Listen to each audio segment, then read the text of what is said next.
Même plusieurs sites Internet qui vont dire allonger les périodes d'éveil, allonger les périodes d'éveil. C'est sûr que ça élimine les pleurs quand tu couches ton enfant parce qu'il est tellement fatigué qu'il tombe endormi. Alors, parce qu'on pense que le dodo est risqué, finalement, on se retrouve avec des enfants épuisés. Puis plus l'enfant est épuisé, moins il arrive à dormir longtemps.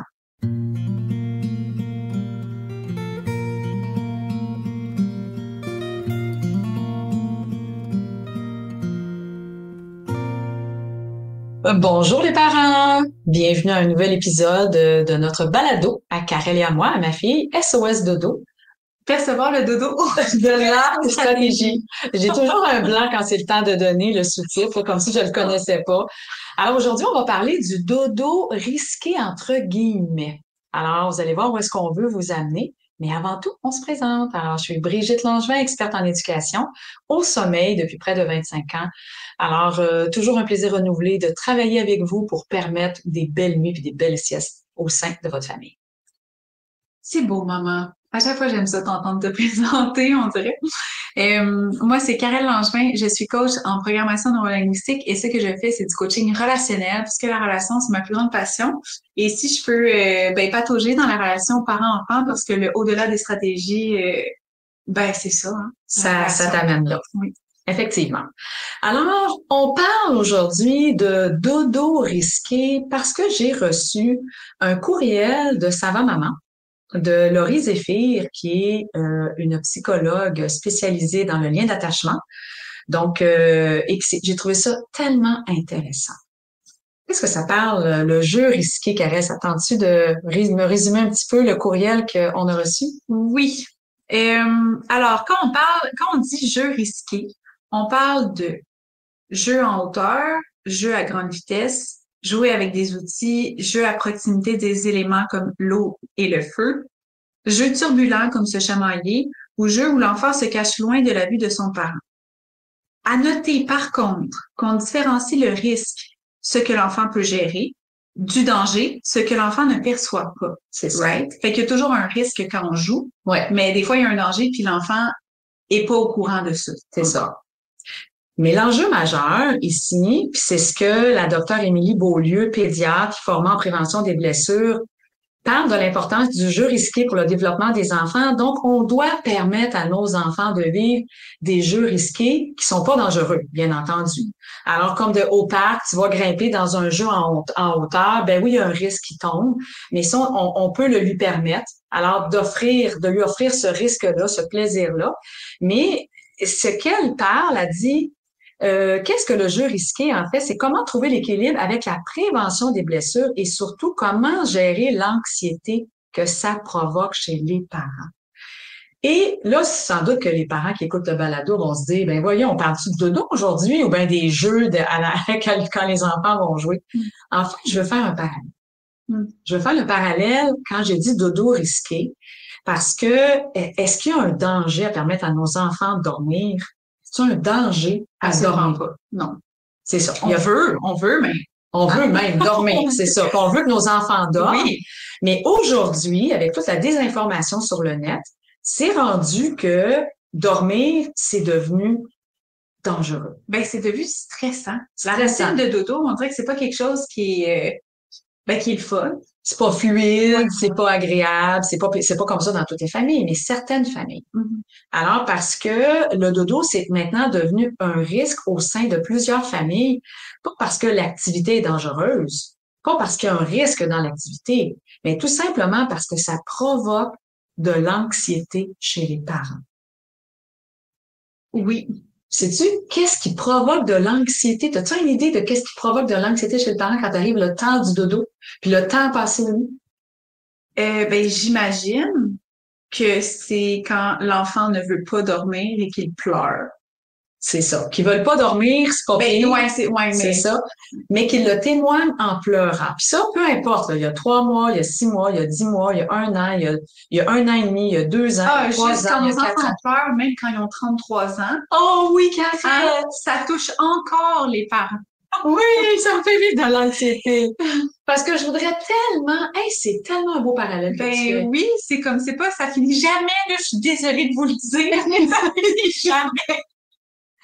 Donc, toi, t'as pas encore d'enfant, mais tu Non. constates que parfois, moi, Oui. ta maman, OK, je vais vivre de l'anxiété ou je vais vivre, l'anxiété peut-être est un peu fort, mais je vais de la misère à gérer l'inconfort que ça génère chez moi parce que t'as de la peine, parce que t'es fâché, parce que tu te sens insécure, parce que tu as reçu un courriel puis tu sais pas qu'est-ce que ça va donner, hein? Ouais, Le courriel qu'on a lu 100%. tantôt. Ou parce que j'ai une épreuve dans ma vie puis que je sais pas comment la gérer puis que j'expérimente, que je me pète un peu la gueule puis que je me relève puis dans le fond, t'as de la misère à gérer l'inconfort quand moi j'ai un inconfort. C'est ça. Parce que tu voudrais le gérer à ma place. Ouais. Puis je voudrais que t'en aies jamais. Mais oui, c'est ça, my God. Je voudrais que t'aies jamais d'inconfort. Comme le jeu risqué, on voudrait que nos enfants ne se blessent jamais.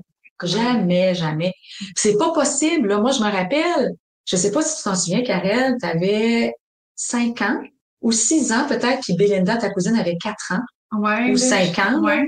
Puis on avait été au parc, puis on jouait au parc, puis Belinda était montée dans une structure, puis elle Oui, est puis c'était tombée, cassé le bras, oui. puis elle s'était fracturé le bras. Puis C'est à ça que j'ai pensé tantôt. à ça, t'as pensé, puis et ses parents étaient où? Ses parents étaient pas là. Ses parents étaient partis à leur campement à 10 heures de route Et plus, mon et Dieu. plus, qu'on pouvait pas les rejoindre. Puis moi, j'ai agi en marraine très, très présente. J'étais là pour elle. Mais mon Dieu, que ma sœur, elle s'en est voulu pour tellement longtemps. Elle a même dit à son mari, qui est mon beau-frère, plus jamais on repart sans les enfants au camp. Ah, ouais. Ouais. OK. Plus jamais on repart sans les enfants au camp. Alors, elle n'a pas empêché les jeux risqués, mais elle s'est dit, les jeux risqués, ça va être en ma présence. Ouais, C'est ça. Parce que gérer l'anxiété quand il se passe de quoi puis t'es pas là, c'est plus difficile. Alors là, parce que là, tu as nommé quelque chose d'intéressant, puis on a fait un parallèle avec toi et moi, même à l'âge où tu es rendu. J'en parle souvent aux parents. Aujourd'hui, j'ai plus de l'anxiété comme quand tu étais jeune, mais je vis de l'inconfort. Mais les parents vivent réellement de l'anxiété quand un enfant va pleurer dans son lit. Là, on ramène ça au dodo. OK, on ramène ça au dodo. Alors, le dodo risqué, parce qu'aujourd'hui, il y a des parents qui sont convaincus qu'un enfant qui pleure dans son lit, c'est plus dramatique qu'un enfant qui est épuisé parce qu'on le maintient réveillé en espérant qu'il tombe d'épuisement dans son lit et que finalement, il pleure pas. Là, on te voit pas. Ah, on me voit pas, mais ça me touche, ça. Ouais. Ouais, c'est ça. Mais les parents sont convaincus du bien fondé, là. OK? Puis t'as même plusieurs sites Internet qui vont dire allonger les périodes d'éveil, allonger les périodes d'éveil. C'est sûr que ça élimine les pleurs quand tu couches ton enfant parce qu'il est tellement fatigué qu'il tombe endormi. Alors, parce qu'on pense que le dodo est risqué, finalement, on se retrouve avec des enfants épuisés. Puis plus l'enfant est épuisé, moins il arrive à dormir longtemps. Alors là, je vais dire 2 mots, Karel, qui sont les mots laisser et le mot pleurer. Quand tu entends ces 2 mots-là, toi, mis bout à bout, laisser pleurer, comment tu te sens dans ton cœur d'adulte, de femme, d'être humain? Je me sens libre. Quand tu entends laisser pleurer, Ouais. Mon Dieu, Karel, je voudrais juste des clientes comme toi. Ouais, ben oui, au sens aussi, j'ai l'espace pour pleurer. Merci, mon Dieu. Ah, OK. Laisser pleurer, tu l'as fait pour toi. Ouais. Ah. C'est parce que j'ai pas d'enfant. Parce que t'as pas d'enfant. Ah, oui, c'est bon. Sûr. Mais non, si on te permet de pleurer, tu sens que tu as une liberté. Ah, mon Dieu, merci. Ben oui. Wow. Ben ouais. Mais c'est pas là où je t'amenais. Non. Demande à moi. Maintenant, je peux prendre conscience que si j'avais un enfant et que mon enfant pleurait, mes entrailles au complet seraient retournées et pleureraient aussi. Parce que tu aurais l'impression, si tu peux pas empêcher les pleurs, que tu es en train de le laisser pleurer. Est-ce que c'est ça? Non, tu vois, j'associe pas. Non, parce que je voudrais que je me sentirais impuissante. C'est ça. Puis peut-être qu'il y a une incompréhension aussi. Mais non, les mots laisser pleurer n'ont pas un effet négatif sur moi. OK. Ouais, c'est ça. Ben, dans notre société, quand on entend les mots laisser pleurer mis bout à bout, c'est parce qu'on est négligent. Ah, quand tu laisses pleurer un enfant, ça veut dire que tu ne réponds pas à son besoin. Alors, quel parent de ce monde serait capable de laisser pleurer son enfant? Je comprends. Aucun. Ouais. Aucun. Le hic, c'est qu'on dispose aux parents que les enfants ont des besoins et des désirs. Alors, dormir, c'est un besoin. Dormir sur le ventre de maman, dormir collé contre papa, c'est un désir. C'est sûr. Là, on parle pas du premier trimestre, là, OK? Le premier trimestre à la naissance, on l'a mis de côté. On parle après. Alors, puis si maman est bien là-dedans, si c'est un plaisir pour les deux, c'est correct. Il n'y a pas de problème. Alors, manger, c'est un besoin. Manger des frites, c'est un plaisir. C'est un plaisir.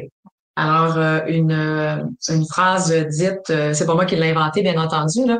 J'ai lu ça dans un livre de Brigitte Racine, qui est une discipline, un jeu d'enfant, puis j'aimais le parallèle qu'elle faisait entre les plaisirs et les besoins. Alors, t'endormir avec un biberon, c'est plaisant, mais tu réponds à un plaisir et non pas à un besoin.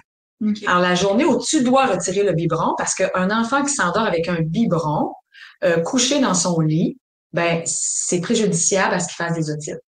Okay. Parce que le lait reste dans la gorge, puis ça va toucher les conduits auditifs qui communiquent, puis ça va les infecter, les inflammer, puis l'enfant fait des otites. Alors, il y a des parents qui disent, ben là, on peut plus faire ça, mais on fait quoi? Alors, si je retire le biberon, ben, il va faire une crise. Est-ce que la crise, elle est justifiée? 100%. 100%.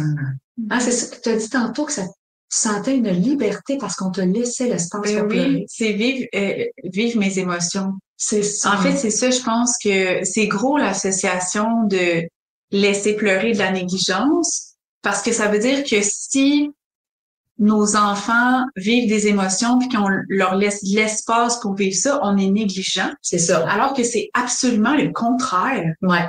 Tu sais, puis ça, c'est, mettons, la crise de bacon aussi. Oui, oui. Au centre d'achat, oui. à l'épicerie. Oui. Combien de parents ont honte et se sentent jugés par toutes les gens qui sont là, qui, eux, se sentent mal à l'aise et sûrement jugent. Il y a clairement des gens qui jugent. Clairement, il y en a qui jugent, mais d'autres pas, qui sont compatissants. Oui, 100%. Mais on entend tellement cette situation-là comme étant si difficile à gérer parce que dans notre société, vivre des émotions devant des gens, c'est pas quelque chose qui est socialement accepté, c'est pas quelque chose qui est encouragé. Puis même dans nos cellules familiales, vivre des émotions encore aujourd'hui en 2024, c'est pas quelque chose qui est nécessairement encouragé ou accueilli. Parce que nous, on l'a pas appris en tant que parents, right? Ça, c'est vraiment une compétence qu'il faut apprendre. Mais c'est pareil au dodo pour moi. Ouais. C'est beau ce que tu nous amènes. Ça veut dire que même dans le couple, parce que tu sais, moi, je forme un couple, puis je me permets pas toujours de vivre mes émotions. Et ça induit mon partenaire en erreur sur qu'est-ce que je peux ressentir sur quelque chose. Attends, je comprends pas. Là, tu parlais que tu formes un couple, mais là, tu parles de ton couple, je comprends pas. C'est peu importe. Je suis avec quelqu'un. OK. Et je me permets pas, parfois, que ce soit des amis, que ce soit un partenaire amoureux, que ce soit, même avec toi. 100%. Okay. Oh my God. Et puis, on en a parlé il y a pas longtemps. Il y a pas longtemps, c'est ça. Je vais pas me permettre de vivre mes émotions. OK? Parce que, je sens pas que c'est le bon moment, que c'est le bon endroit. J'ai peur de te perturber. J'ai peur d'un paquet d'affaires que je peux même pas nommer. OK, là?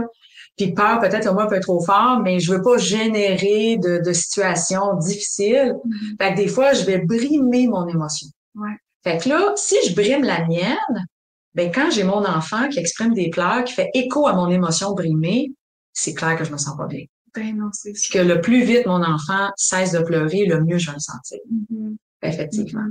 Puis en fait, même, je vais pousser la réflexion. Pousse la réflexion. Je vais pousser la réflexion. Imaginons que par amour pour nous, nos enfants ne pleurent jamais. Jamais ils vont nous dire qu'ils sont mécontents. Jamais ils vont nous dire, tu sais, c'est comme, ça veut dire de pas exprimer son besoin, de pas exprimer son désir, de juste rester en silence par rapport à ce que on a envie, comment on se sentirait. C'est ça. Si c'est ça qui arriverait. Si c'est ça qu'on demanderait à nos enfants. Puis dans le fond, on s'en rend pas compte. C'est un peu ça qu'on demande. Aucune culpabilité. Non, on fait juste imaginer un scénario autre. C'est ça. Ça serait quoi l'effet de tout ça? À court terme, ce serait le fun. À court terme, ça serait c'est le fun. Ben, ton enfant est souriant, il est poli tout le temps, il finit son assiette, il va dormir avec joie, il dit merci, maman, t'es la meilleure maman du monde. Il est tout le temps joyeux, tu piles sur le pied, juste un petit peu, pas fort, il prête ses joies à tout le monde. Oui, c'est ça. Mais qu'est-ce qu'on y apprend? Ben, à s'oublier. À s'oublier. À s'oublier. C'est ça, ça va jusque là. C'est ça. Fait que Mais là, je t'amène, je vais faire un pas de plus. Parce que la maman, elle, qu'elle a un enfant, ben, j'accompagne beaucoup de familles, que son bébé pleure dans le lit parce qu'elle donne plus de biberon pour qu'il s'endorme. On parle d'un enfant de 18 mois. J'ai accompagné une famille ce matin comme ça, OK? Maman, elle a des jumelles, elle laisse le biberon au lit, les petites filles s'endorment avec ça, une des deux fait sa nuit au complet, l'autre se réveille en cours de nuit et réclame un biberon parce qu'elle s'est endormie avec un biberon, puis elle en veut un autre pour se rendormir. Fait que là, la mère a dit, moi, ben, je vois bien que c'est le biberon, hein, si elle s'endormait sans biberon, elle pourrait dormir toute sa nuit. Oui, tu as raison. Faut corriger la dette de sommeil aussi en même temps. Puis l'autre, elle se réveille à 5 heures à la place, puis elle avait un biberon à 5 heures pour filer jusqu'à 6h30. Les deux enfants se réveillent à 6h30, mais avec un biberon à des moments différents. Fait que la maman comprend qu'elle doit retirer le biberon. Quand elle retire le biberon, puis qu'elle dit à ses cocos, à ses cocottes, ben là, on va faire dodo. Puis le biberon a été donné dans les bras, parce que c'est pas le biberon le problème, c'est ce que j'en ai fait, OK? Alors, dans les bras, en lisant l'histoire, et là, on les met au lit, les enfants. Qui on est revenu. Alors, on est revenu, il y a une petite panne d'électricité qui a été coupée au montage. Alors, ce qu'on était en train de dire, c'est que on faisait un parallèle avec l'impact que si on avait des enfants qui pleuraient jamais. OK? Oui, mais l'enfant sera en train de s'oublier. Ouais. Alors là, ce qu'on est en train de dire, c'est que là, je donne l'exemple d'une maman qui a des jumelles, et là, le biberon qui était pas adéquat, on veut retirer le biberon pour l'endormissement. Donc, l'enfant, dans la routine de son biberon, l'histoire cajolée, on a rempli son réservoir affectif, et on couche l'enfant dans le lit, puis là, l'enfant pleure. Les deux filles vont pleurer, parce qu'elles ont l'habitude de s'endormir sur un biberon. Est-ce qu'elles, maintenant, un déplaisir? 100%. Un déplaisir de ne pas avoir la même habitude pour s'endormir. Alors, ce déplaisir-là, il est légitime. L'expression des pleurs est essentielle. Hein? On veut qu'elles puissent exprimer ce qu'elles ont. Mais comment va se sentir la maman? Ben, c'est sûr que ça se peut qu'elle sente pas bien. Elle va pas se sentir bien, elle va avoir l'impression d'abandonner ses enfants à un triste sort, donc de les laisser pleurer comme si elle était négligente et qu'elle ne répondait pas aux besoins de ses enfants. Alors que c'est pas le cas. Puis là, le thème, c'était comment gérer l'anxiété que ça provoque chez le parent, que de permettre à son enfant le risque de s'endormir par soi-même sans rien d'autre que lui-même. Parce que s'endormir, c'est un processus interne. Ouais. Là, ils ont quel âge, mettons, les petits? Ils ont 18 mois. Là. OK, 18. OK. Donc, je pensais que tu allais rajouter quelque chose. Non, mais c'est que c'est que le comment. Moi, j'attends le comment, là. Fait que moi, je pense à quelque chose, mais 18 mois. Mais c'est le parent, là. Oui, non, je sais. Oui, je sais, mais en relation avec. Parce que tantôt, on a dit que l'enfant se sentirait oublié. OK? Et souvent, les parents, à long terme. Oui, à court terme, non.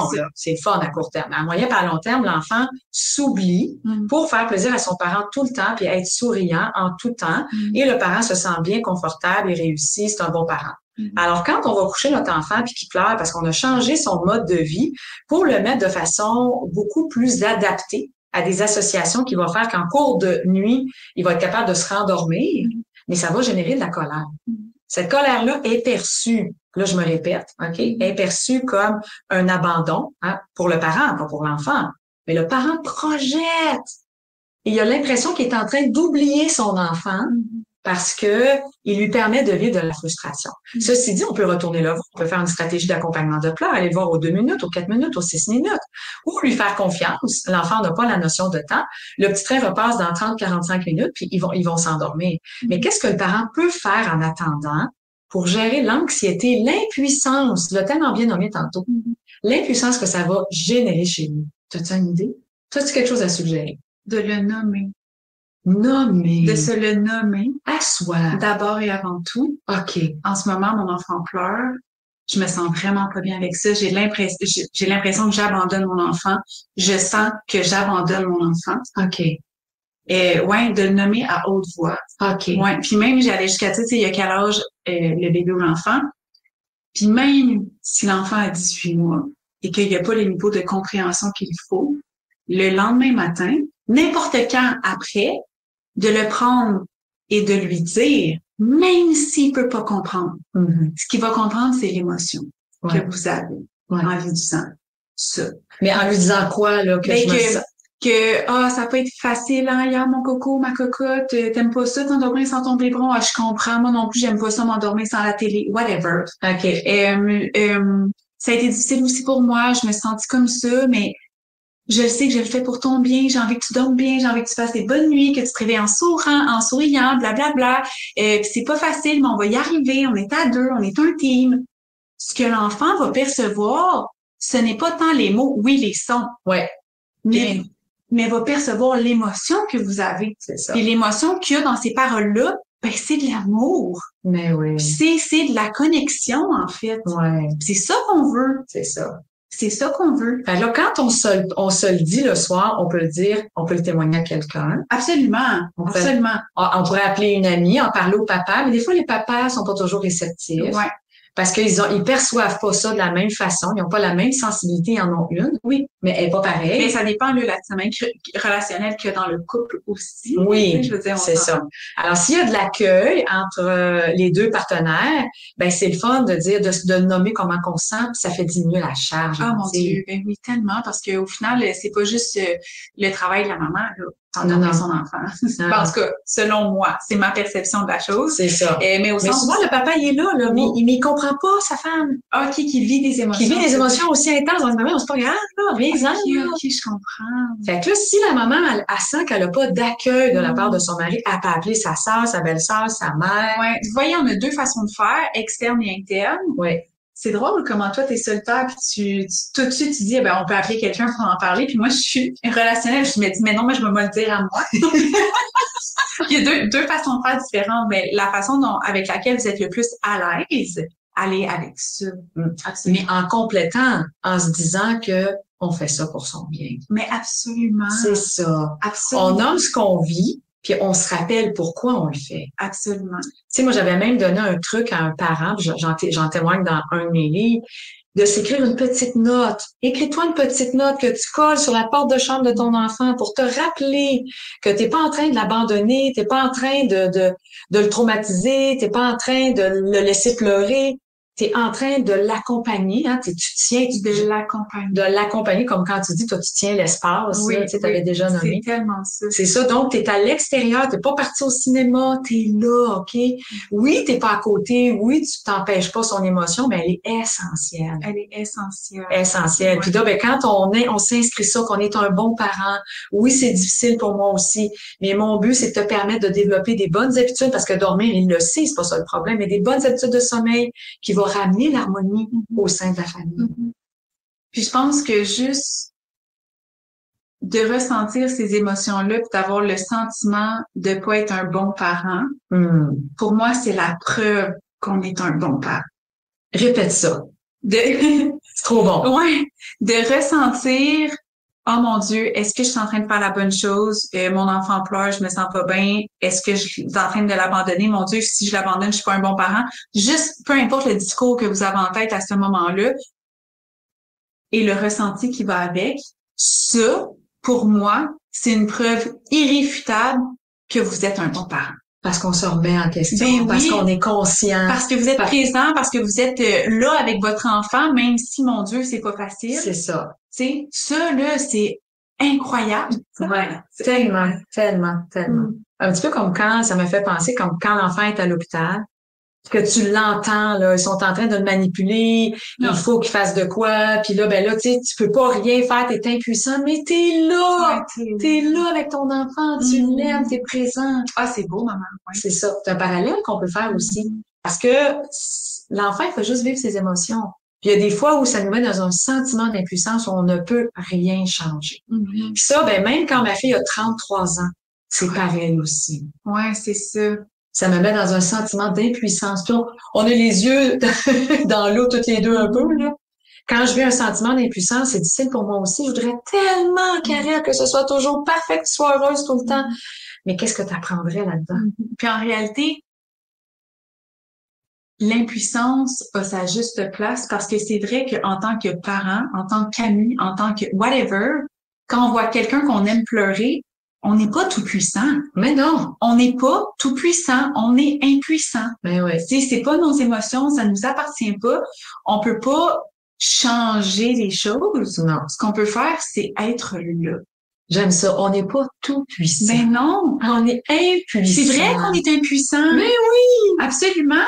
Ben oui, on est C'est pas... correct! Mais on pense, nous les parents, qu'on est tout puissant, que parce qu'on est là à côté de notre enfant, il devrait se calmer tout de suite. Ou juste parce qu'on est parents. Oui, c'est Parce qu'on ça. a la responsabilité d'un être qui est, oui, vulnérable quand il est très, très jeune, qu'on est tout puissant, mais on n'est pas tout puissant. On n'est pas Dieu, mon Dieu. Mais non. Hein? On devient tellement impuissant. Là, on parle du dodo, mais ça Ouais. touche à tellement de Ben, c'est ça, sphères. mais on est juste un parent. C'est ça. C'est ça. Et tout en même temps, Ben là, oui. mais on est juste un parent. Fait que le dodo risqué, où est-ce que je voulais en venir, c'est qu'il n'y a pas de danger à ce qu'un enfant puisse dormir dans son lit toute la nuit, au sieste, toute la durée de sieste, même s'il y a des pleurs, puis même, je le répète et je le dis souvent, être au lit même en pleurant, c'est du repos passif et c'est une mine d'or pour effacer la fameuse dette de sommeil. Je savais pas ça. Mais oui. Dis même, là, c'est super clair. C'est ça, c'est ça. Alors, souvent, les parents sont, mais il faut qu'il dorme, faut qu'il dorme, faut qu'il dorme, faut qu'il dorme. Là, on part en auto à 2 heures du matin, puis là, on le met pour qu'il puisse dormir. Mais il est pas en train d'apprendre qu'il peut dormir dans son lit. Alors, mieux vaut accepter les pleurs de décharge, les pleurs de colère, les pleurs de fatigue, l'anxiété, l'impuissance qu'on vit pour lui permettre de surmonter le défi, parce que c'est dès la 3e nuit qu'on voit une nette amélioration. Mais là, il faut se questionner s'il n'y a pas d'amélioration. Ça veut dire que le chemin qu'on prend est pas cohérent, puis ça sert à rien d'avoir des pleurs s'il n'y a pas de cohérence à ce moment-là. C'est sûr. Alors, le dodo risqué, ben, il y en a pas. Il y a juste l'anxiété que ça gère, que ça génère chez le parent. Et quand on apprend à la gérer en s'accompagnant, en nommant ce qu'on vit, en complétant, en se disant, en se rappelant qu'on est un bon parent puis pourquoi on le fait, ben, finalement, c'est du dodo, c'est du bonbon. Ben oui. Puis il faut se respecter dans tout ça. Oui. Peu importe c'est quoi qu'on fait, la stratégie qu'on a. Whatever. Oui, effectivement, c'est important de se respecter. C'était vraiment tellement un beau sujet, Mom, un beau podcast. Oui, ça même avec cette petite interruption. Une petite coupure qu'on espère qu'il paraîtra pas trop au montage. On se dit à la semaine prochaine? Oui. Bye bye. C'était Brigitte Langevin, experte en éducation au sommeil. Si tu as le goût d'en apprendre plus, je t'invite à visiter mon site à brigittelangevin.com. Puis si vraiment tu as le goût que le sommeil, ce soit pas toujours sur un coup de dé et que ça fonctionne, ben j'ai une formation Les Amis du Dodo. Clique sur le lien plus bas, tu vas en apprendre plus. C'était Karel Langevin, coach PNL. Tu peux aussi aller visiter mon site web karellangevin.com. Si ça pique ta curiosité, j'ai créé une merveilleuse formation, la PNL au service de l'enfant. Clique sur le lien juste en dessous si tu veux en savoir plus.